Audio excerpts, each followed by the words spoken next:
Аз съм Мадислав Кентински и сега ще предаваме директно от Рамислав.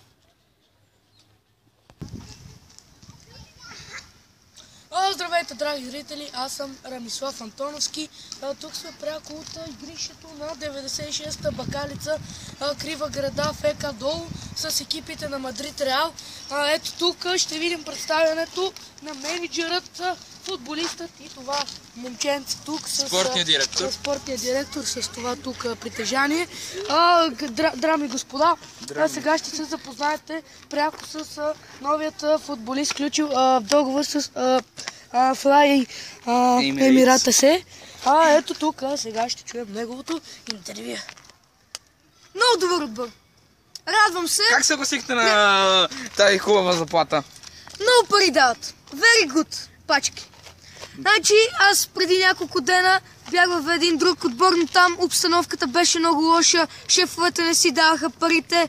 Аз все пак имам и семейство, трябва да оглеждам тези деца и ми трябват повече пари. Иначе знам, че съм много добър футболист и всички ме искат. Благодаря ви. Много ви благодаря. Сега ще чуем и менеджерът на тази прекрасна, прекрасна сделка. Слушаме и господин менеджер Алекс Пенкишев. Взехме го за сумата от 1 стотинка. Бе много трудно да го вземем. Много хора се бориха за него, но ние успяхме да го вземем, защото той е човек на честта. Доста добър футболист, разбираме тук от вашият менеджер и от спортния директор. Ще чуем няколко думи, дами и господа. Ето го и него. С няколко думи представете вашият нов футболяр. Този е много добър и го взех от други отбор, защото той все пак има класа, притежава и това само искам да кажа за него. Много ви благодаря, ще се върнем след прекъсването. До после.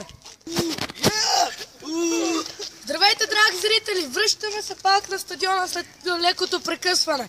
Ето виждате тук новските футболисти.